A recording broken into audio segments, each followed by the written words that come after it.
তারা যদি আওয়ামী লীগের হাত ধরে ফেলে তাহলে লড়াইটা তো আমাদের জন্য আরো কঠিন হয়ে যাবে।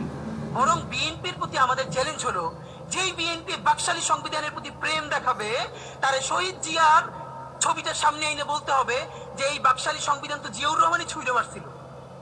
বেগম জিয়া বলেছেন এই সংবিধানকে ছুঁড়ে ফেলা হবে।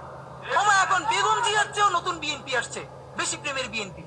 যেই শহীদ প্রেসিডেন্ট জিয়াউর রহমান ইসলামোফোবিক জায়গা থেকে বাংলাদেশের মুসলমান, বাঙালি মুসলমান সব আইডিয়াকে ধারণ করে বাংলাদেশের জাতীয়তাবাদ তৈরি করলেন। এখন একটা নতুন বিএনপি গজাচ্ছে, কেউ চেষ্টা করতেছে পুরো বিএনপিটাকে একটা ইসলামোফোবিক বিএনপি বানিয়ে তত্ত্বাবধায়ক সরকার বাতিল করেছে, যা ইচ্ছা করে তাই করেছে। এবার তো সে তো বেআইনি কিছু করে নাই, কথা তো সত্য।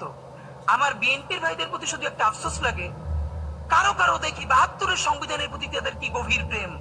যেই সংবিধানের মধ্য দিয়ে বাকশাল এসেছে, যেই সংবিধান গণতন্ত্র হত্যা করেছে, আজকে বিএনপির জানেন না।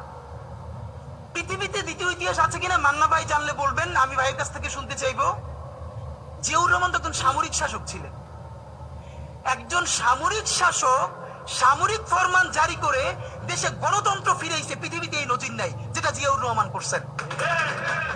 আপনারা কি জানেন এই যে জিয়াউর রহমান গণতন্ত্র ফিরাইলেন, যার মাধ্যমে আওয়ামী লীগ রাজনীতি করার সুযোগ পাইল বাকশালের পর, সেটা কিসের মধ্য দিয়ে? তখন তো সংসদ নাই, সংবিধান তো সংশোধনও করা যাইতেছিল না। কিসের মধ্য দিয়ে? জিয়াউর রহমানের সামরিক ফরমানের মধ্য দিয়ে।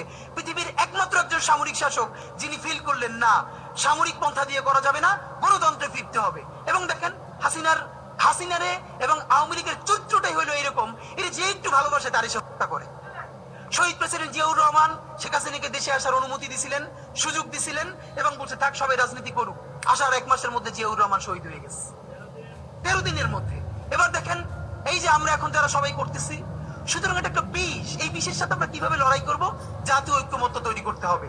সুতরাং পলিটিক্যাল পার্টি এবং সবার প্রতি একটা কথা, প্লিজ আপনারা বিএনপি কে শতভাগ কর্নার করে দিন না। বিএনপি এই আধিপত্যবাদ বিরোধী লড়াইয়ের জন্য আমাদের একটা বড় শক্তি। এই শক্তিকে এত বেশি কর্নার করা যাবে না যাতে তারা গিয়ে আওয়ামী লীগের হাত ধরে ফেলে।